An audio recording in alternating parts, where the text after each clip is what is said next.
Hi everybody, welcome back to my home.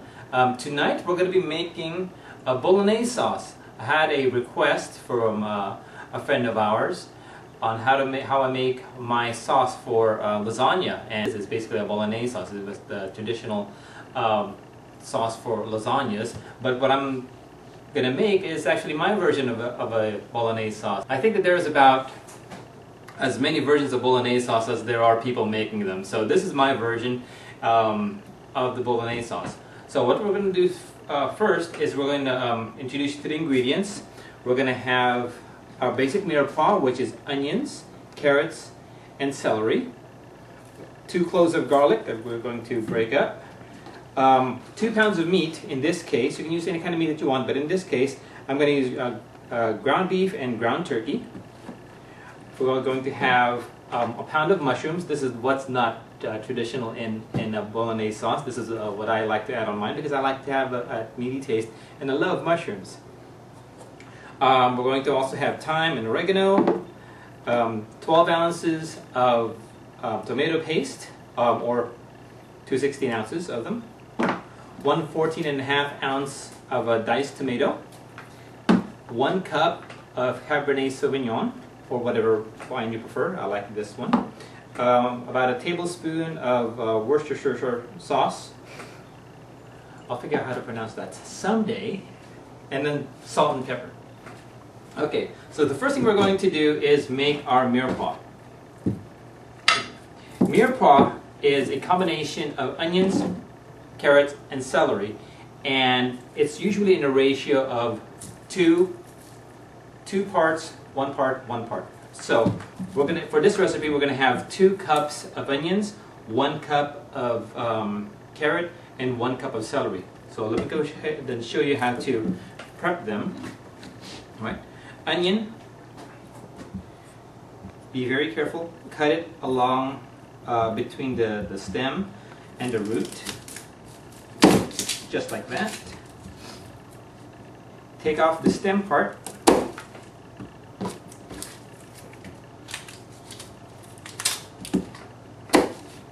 But leave the root intact, because that's what's going to hold it together as we're chopping. Okay, so just go ahead and peel off a layer, the dried layer.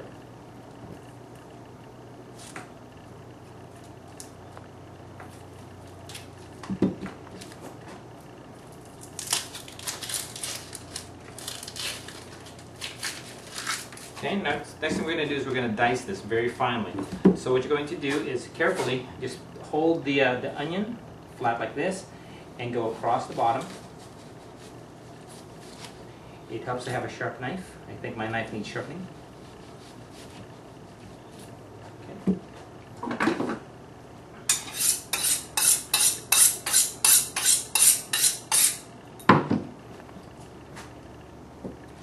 Okay, next what we're going to do, we've just cut it this way first. Now we're going to go up and down, but we're not going to cut it all the way to the back, all right? Because that back part is what's going to hold it together, so we don't have to worry about it. As thin as you possibly can.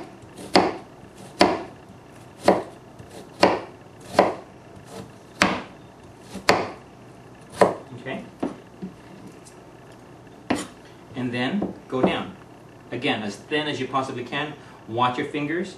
What I do is I hold the onion this way with 1 knuckle pointing out, and that's where the blade of my knife kind of hits, not the blade of my knife, but the side of my knife hits the knuckle, and that's what's going to guide my knife so that it doesn't hurt me. See how thin I can get that?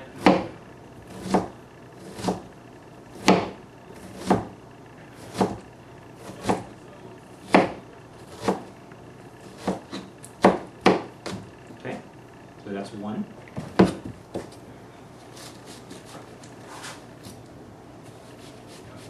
Whew. The thinner you cut that the onion, the more it's going to release that that chemical that kind of makes you teary. Whew. This is a fresh onion. Whew. Okay.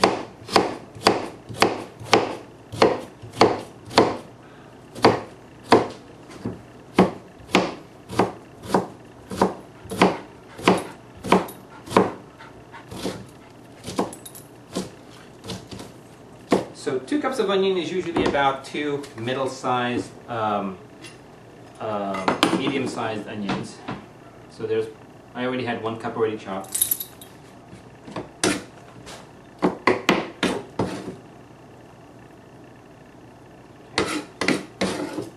Okay.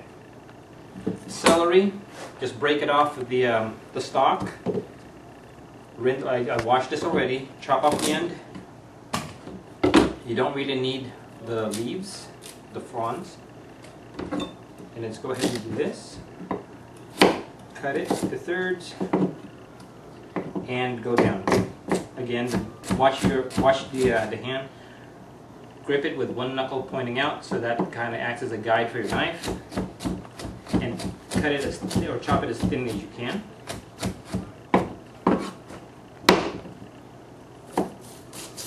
This one's kind of big, so we'll cut it into 4ths.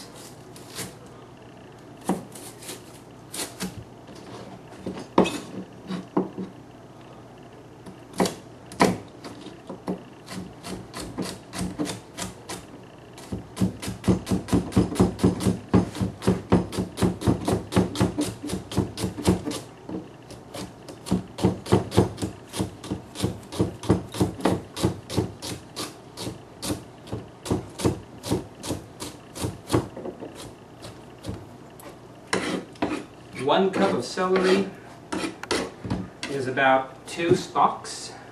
Okay. Now, slightly different for carrots. We're going to want to cut it also, trim it also, but because we really need it to be thin so that it cooks quickly and kind of dissolves in the pan, we're not going to use a knife to chop it.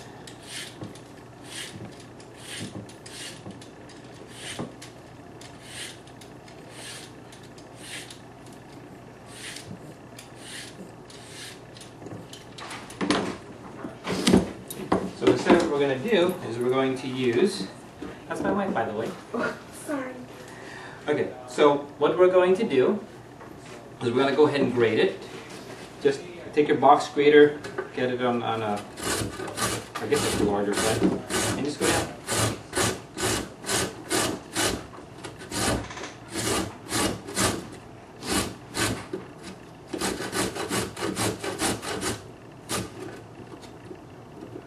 Just watch your fingers as you get smaller and smaller carrots.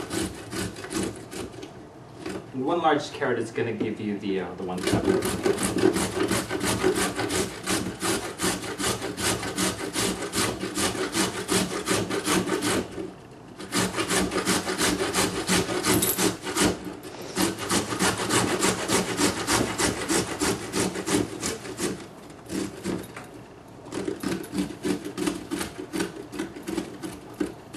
Ow! Okay, made it. And there's your one cup of carrot.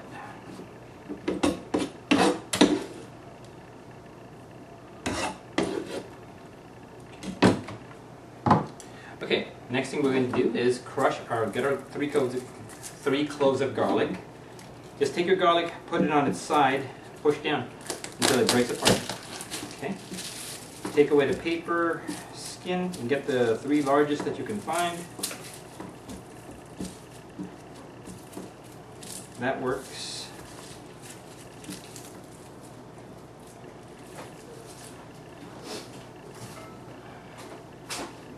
Okay. Take your garlic, trim off the end.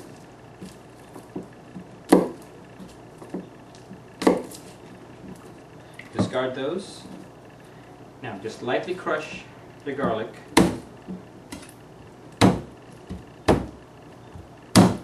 And then the paper should just come off if you just hold it on the end.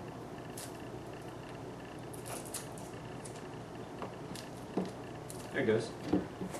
Now you can go ahead and crush the whole thing. And you want to make this also as kind of mince this as fine as we can.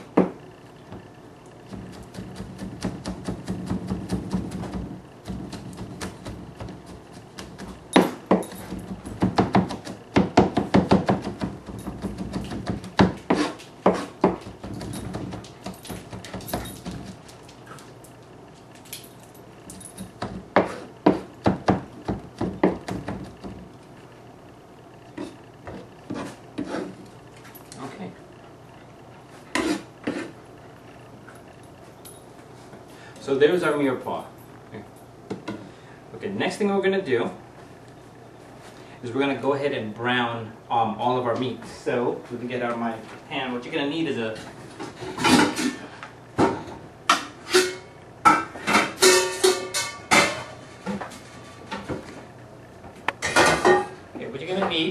is a Dutch oven, because this is going to make a lot of sauce. Okay, so what we're going to do next is, again, we're going to go ahead and brown our meat. And again, we have 2 pounds of meat here. About this is ground beef, and we have ground turkey over here. We're going to cook that in a Dutch oven. And I put about 2 tablespoons of olive oil in there and warming that up. So let's go ahead and open this up. Try to get as lean of meats as you possibly can. This one is very nice. It's 93% meat.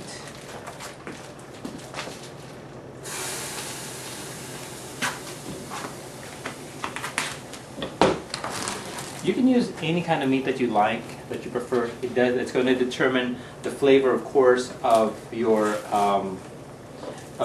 sauce, and it's also going to determine your texture. So I like to use the combination of beef and turkey just because of the flavor combination, and it's a nicer and softer texture compared to just all beef. So we're just going to go ahead and break this up.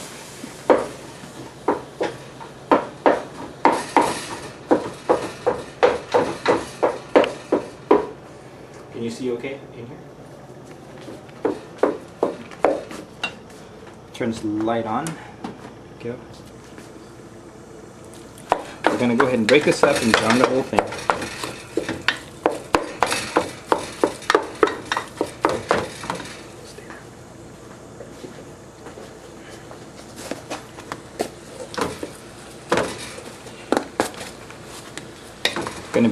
We're going to add some salt.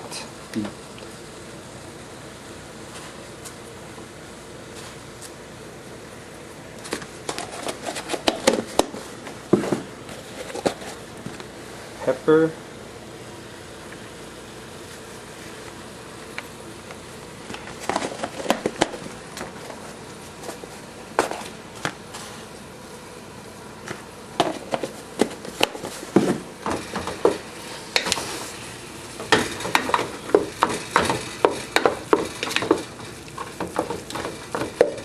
Go. All right.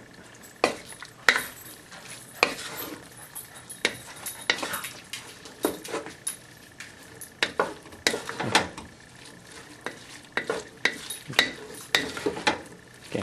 Now that they're all brown, all we're going to do is move it over to another container so that we can use the pot to cook our vegetables.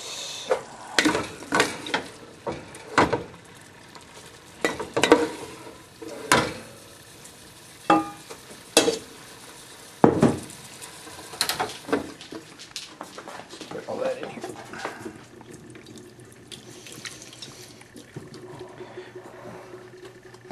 Another reason why I like using low fat meats is because then you don't really have to drain the fat anymore.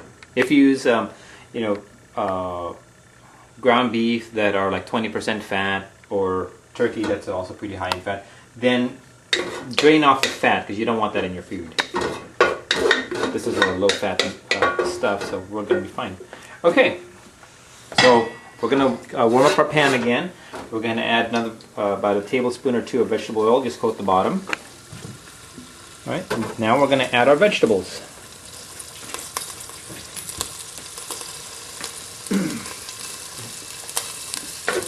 So again, our mirepoix here, we have about 2 cups of onion, 1 cup of carrots, 1 cup of celery, and 3 cloves of garlic. Now this may seem like it's a lot of vegetables, but when it cooks down, it's practically nothing. This is mainly water, so we're going to want to, what we're trying to do is brown it and caramelize it a little bit, but also get rid of most of that water.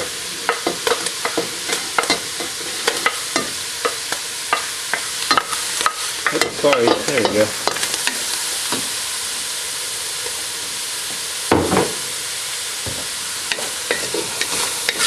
Right. So all we're going to do is reduce this, keep cooking this down, keep stirring it, right? Because we don't want it to brown too much. We definitely want to get most of the moisture out. We definitely want to get this to be really soft. Right? So you are going to be stirring this for maybe about 20-30 minutes or so. Right? And while we're doing that, we're also going to go ahead and season this a little bit. So let's go ahead and season it a little bit, just a taste. We season as we go along. Okay.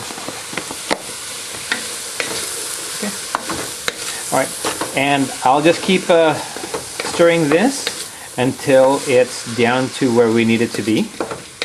Right, and I will see you when that time comes. Okay, so I've been cooking this and just kind of tossing it around for about 30 minutes now, and I know that most of the water from the vegetables has gone away because I've got some of that stuff, that caramelization on the bottom of the pan. So the water, that's not going to happen so long as there's plenty of water in your pan. So once you achieve that part, go ahead and turn it off, because we do not want that to burn, really. We want that to, that's going to be a lot of flavor for us. We don't want it to burn. So just turn the heat down. All right. I said down, not off. Okay. And we're going to go ahead and add our next ingredient here, which is tomato paste. So let me show you how I actually get the tomato paste. Sometimes the hardest thing about getting a tomato paste is once you open the can is getting it out of the can. So this is like just a trick that might be useful to you. So what I do is I just open it up.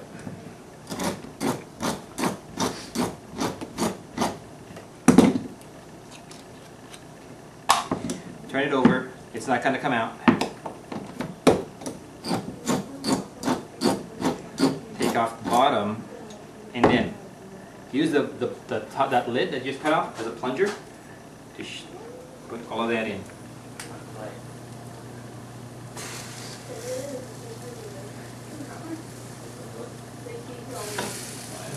The majority of it's come out. It's gone. No worries. Good.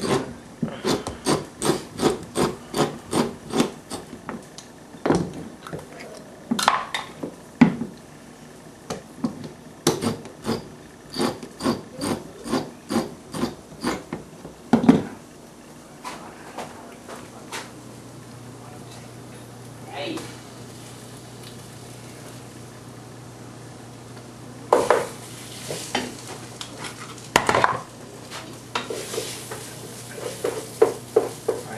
Now we're just going to go ahead and mix it. Along with this, we're going to go ahead and also caramelize the tomato paste, give it some flavor, get as much of that water out of that as possible. Turn up the heat one more time.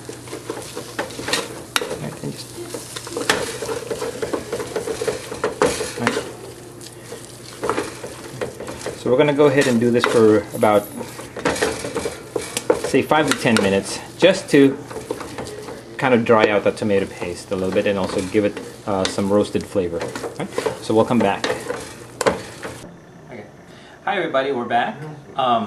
The tomato paste has been cooking and reducing for about 10 minutes now, and you can tell it's exactly the same as with the vegetables. You get a little bit of stuff just starting to stick to the bottom of the pan, so you know that there's no more moisture.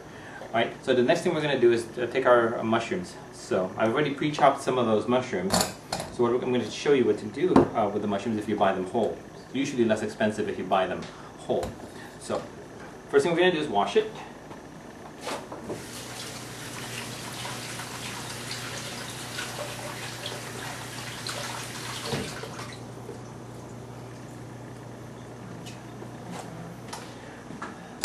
Now I know that we've always been told that you never wash mushrooms because they soak up water. One of my Jack Pan, he said that it's okay to go ahead and wash the mushrooms. If they're dirty, wash them, but go ahead and use them right away. Don't let them sit. Right. So what we're going to do is take the whole mushrooms. We're just going to go ahead and chop it in half. Okay. Put it, lay it flat, and then just go ahead and slice it.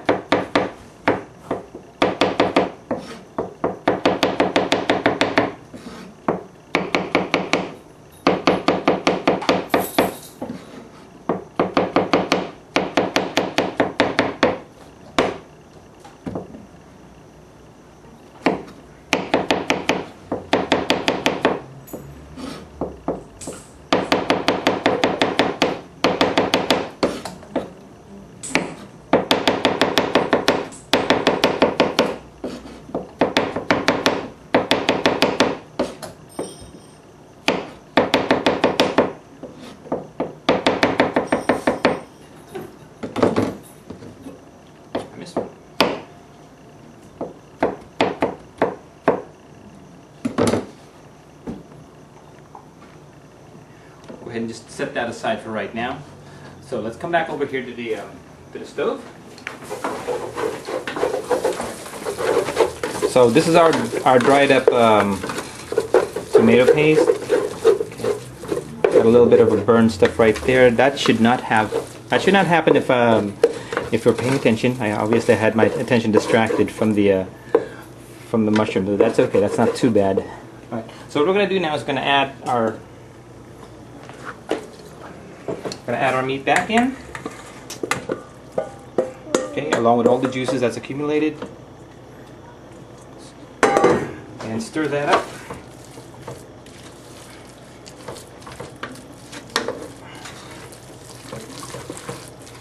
We'll turn up the heat a little bit more.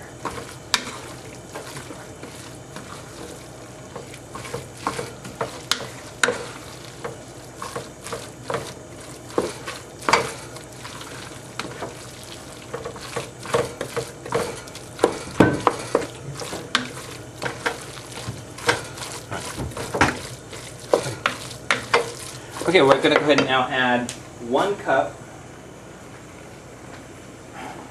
of white wine. We'd like to use not a sweet, just a red wine. You want one that's a little bit tart, so Cabernet Sauvignon is a very good one. You can also use white wine if you have a preference to white wine, but just make sure it's not sweet. This is going to be about 1 cup or 1/3 of the bottle.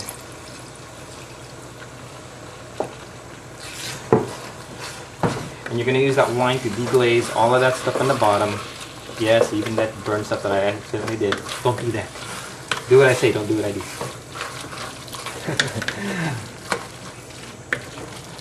Alright.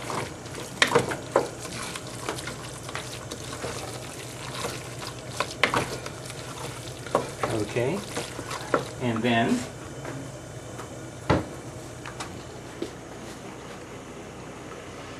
we're going to go ahead and add our mushrooms. The mushrooms have a lot of liquid in them, and so it's going to kind of thicken up that, it's kind of loosen up that sauce quite a bit once all the liquid starts to come out.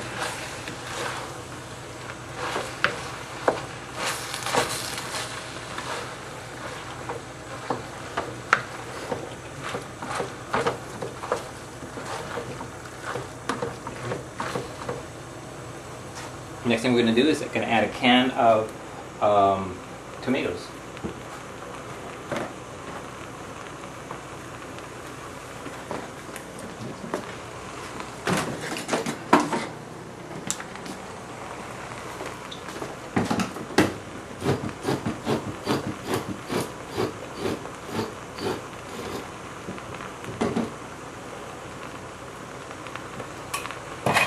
Okay, there's extra liquid in here too. That'll help kind of loosen the sauce.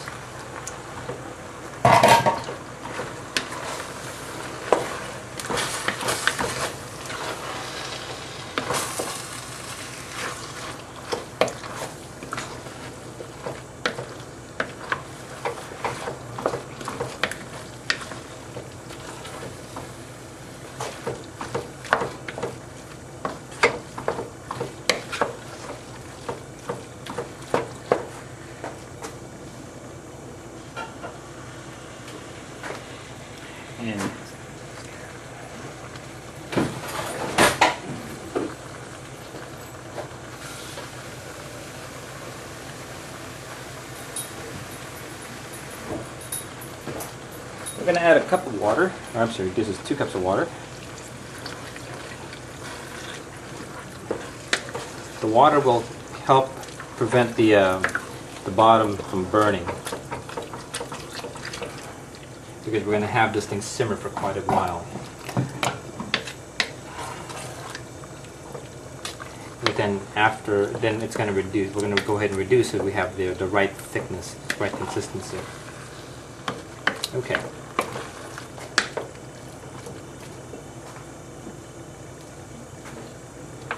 About 2 tablespoons of Worcestershire sauce.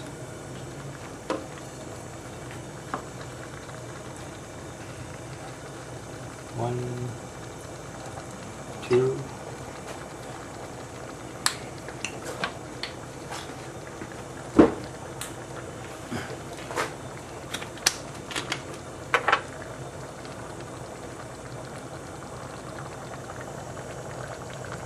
A tablespoon of oregano.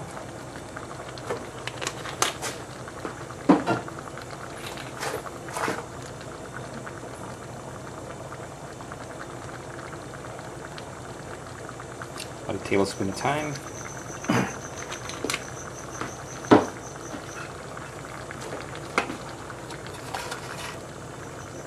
1 bay leaf.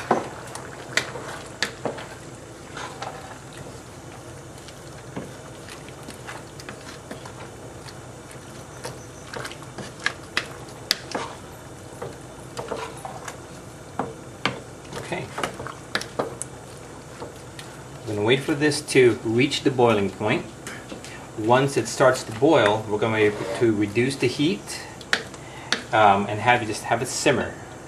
So probably the setting on the stove is going to be the lowest setting the stove is capable of, and we're going to have it simmer for about maybe 2-3 hours. All right. And then it should get a little bit thicker than that. In fact, I'm going to add just a little bit more water because that seems a little too thick for right now. I don't want the bottom to burn, so I'm going to add a little bit more water to compensate for it.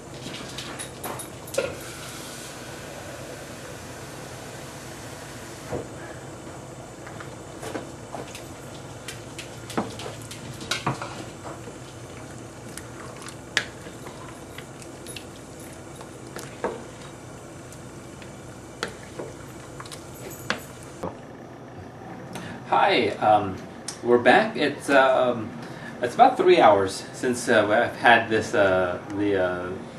Bolognese sauce simmering here. I had the first 2 hours. I had it simmering with the cover on, right? And then I noticed that not much of the water has evaporated yet, so I simmered it for about an hour without the cover on. Let's take a look at this. Look how nice that is. It's thick. That's gonna be our sauce there. I think I'm going to. It's still a little bit watery for me, so I am gonna probably leave it. I am gonna leave it there for to simmer for maybe another half an hour, just to make it thicker. But at this point, you can actually keep it. It can stay this way, all right? And let's take a try.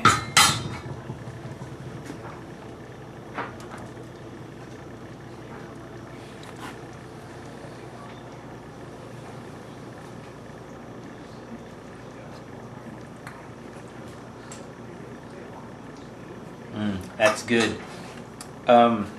Even though we had a lot of tomatoes in there, and even with the wine, it doesn't taste very tangy, or it doesn't taste very acidic. The vegetables that we put in the beginning, the mirepoix, the onions, the celery, and the carrots, because we cooked it ahead of time, let it soften, it actually brought out the sugar, the sweetness of it. So this doesn't taste very tangy at all. In fact, it has a nice balance to it, right? So that's the Bolognese sauce.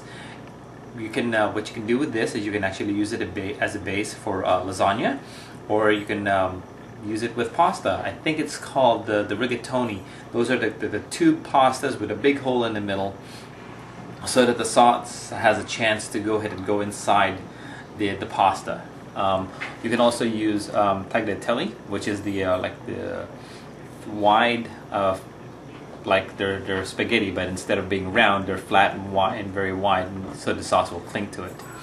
But I hope you enjoyed this session, and whatever you do with the Bolognese sauce, I'm sure it's going to turn out terrific. All right, have a great evening, and we'll see you next time. Bye bye.